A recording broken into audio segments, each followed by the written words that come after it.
and welcome back, everybody. Today we're going to be talking about WWE Backlash Premium Live Event this Saturday at 7 p.m. I probably should have checked that. I don't know. Anyways, today we're going to be talking about all the matches, my predictions, and how I would probably book this show. So get ready for that. Let's get into it. I am filming this the day after Monday Night Raw, so I don't know if we're going to be getting any more matches here on SmackDown. But today's first match that we're going to be talking about is Lyra Valkyria versus Becky Lynch for the Women's Intercontinental Championship. Becky, please, you can just do us all a favor. You and Charlotte can go away. I don't know what everyone's obsession is with you and Charlotte, giving you all the fun championship matches. Stop it. Bye. You can go. You spent the first 5 minutes of your promo yesterday talking about garbage when really that's you. So my whole thing about this match is just absolutely stupid booking overall from WrestleMania 41. So you're going to take Bayley out of the match so you can put Becky Lynch into the match just to have Becky Lynch, Lyra, win the Women's World Tag Team Championships just to lose it the next night on Raw, and that's going to set up the Lyra versus Becky feud. You literally could have had Lyra and Bayley still in the match, but Becky Lynch come down to interfere to cost them the title. I can't believe y'all did Bayley that bad.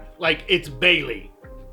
She should not have been taken off of WrestleMania 41. Again, another reason why you can hate Becky. Unfortunately, with this, I do not see us getting a repeat of Becky and Tiffany, how, Tiffany went over. I don't think we're going to get that twice in a row. Unfortunately, I have a feeling that Becky is going to be winning the Intercontinental Championship. God, I hope I'm wrong about that. The only good thing that could probably happen with this match is that it might start looking like Becky's going to win, and then Bayley comes back to attack Becky, and that might set up Becky versus Bayley for maybe SummerSlam. That's the only best outcome that I could see with this match in general. Maybe Becky does win the Intercontinental Championship and then Bayley takes it off of her. All this could have been avoided if you'd have just kept Bayley on the WrestleMania 41 card like she should have been. I'm not bitter about it, I swear.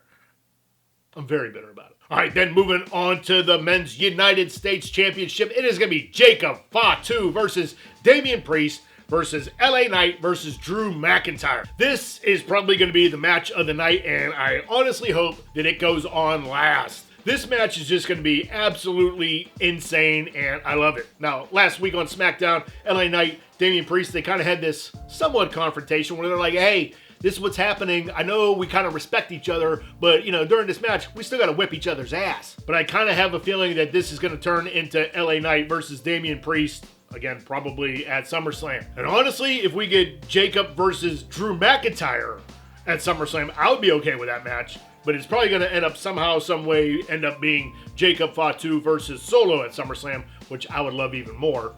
That's why I'm thinking that maybe Solo does get involved in this match. He does not cost Jacob the U.S. title, but somehow it gets involved. He gets involved. Jacob becomes pretty angry about it, and, that's probably what's going to set up their match. I hope they pull out all the stops for this. We have nothing but tables, ladders, and chairs, and because that's what this is really going to need. But again, this will probably be the match of the night, and God, I can't wait to see it. Hopefully they get 30 plus minutes for this, because that would be great. All right, then next up for the weird match of the night, it's going to be Gunther versus Pat McAfee. I really don't know how they're going to book this match, considering, it's Pat McAfee versus Gunther. He doesn't have a chance. But I don't see them really booking a squash match either. Why is my brain thinking it was supposed to be an unsanctioned match, or had a stipulation? Am I losing my brain on that one? I feel like they said that last week, because that's what would get Gunther to come back off of his suspension. Am I wrong? But if that is the case, and this is end up being a no-holds-barred type match, this is what's going to make the match good. Now, the other weird thing that I've been reading up on this match is that somehow, some way, this is supposed to be setting up Gunther versus Goldberg at SummerSlam. So if that's the case, my thought would be that, once the match is over between Gunther and Pat, Gunther just doesn't let up, continues to beat the living hell out of Pat, and then Goldberg comes down to make the save? That's got to be the only way that this is getting booked. The only other wild thing would be is that Michael Cole gets involved, maybe kicks Gunther in the nuts.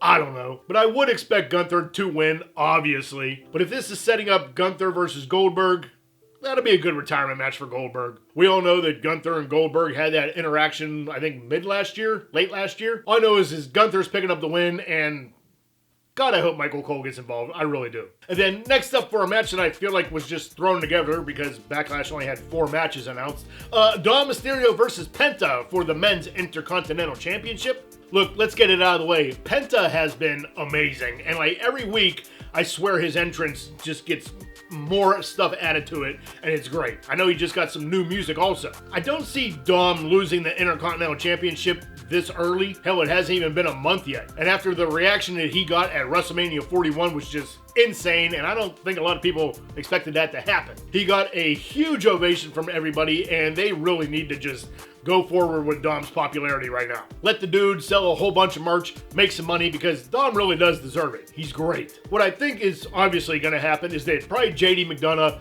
Finn Balor, they're going to get involved to help Dom keep the championship. Why, you ask? Because we are going to be getting Dom versus Finn Balor again, probably at SummerSlam for the Intercontinental Championship. We have all seen this feud brewing in the Judgment Day, and it has just been, it's been kind of fun to watch. And if you paid attention on Raw last night, you saw in the background Finn talking to Roxy Perez. Maybe he's trying to replace Liv. Maybe he's trying to start a new stable himself.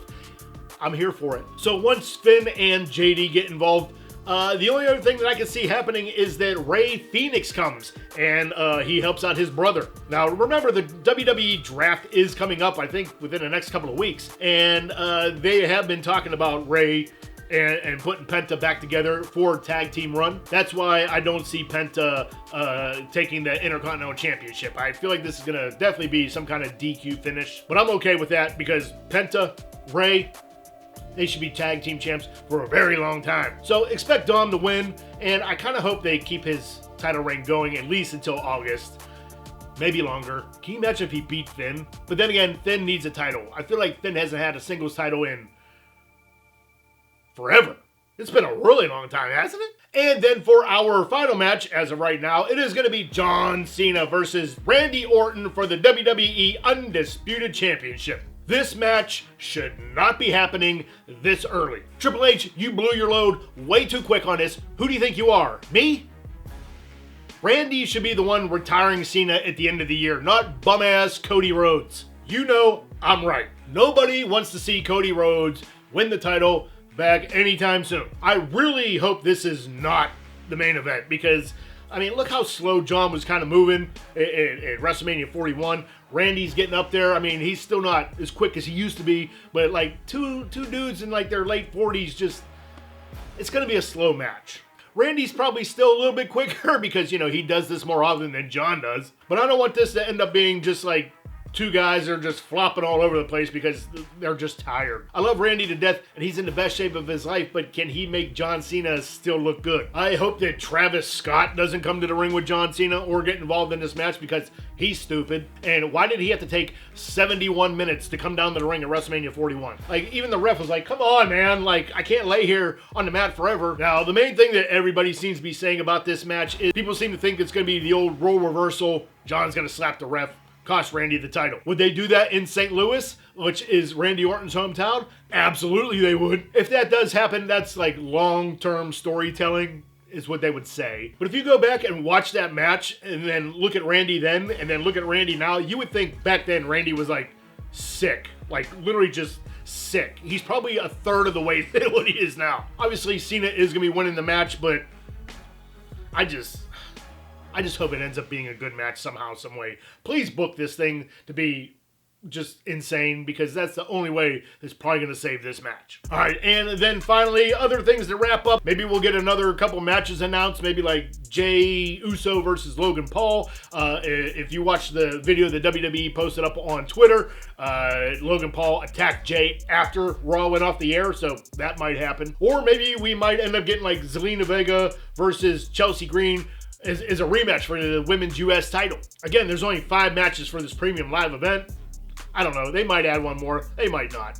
But somehow, some way, they'll still stretch this pay-per-view out to be 4 hours with 5 matches. Hopefully, they add something else into this show because it needs like one more thing to it. All right, guys, that's going to be today's show. Let me know what your predictions are for Backlash this upcoming weekend. Let me know what you think is going to happen, what craziness you think is going to happen. Leave it down in the comments section below. And for everything else that we talk about on this channel, please like and subscribe and all that stuff that I'm supposed to say. We're going to try and keep this going. And yeah, you guys have a great day. Stay awesome and enjoy Backlash.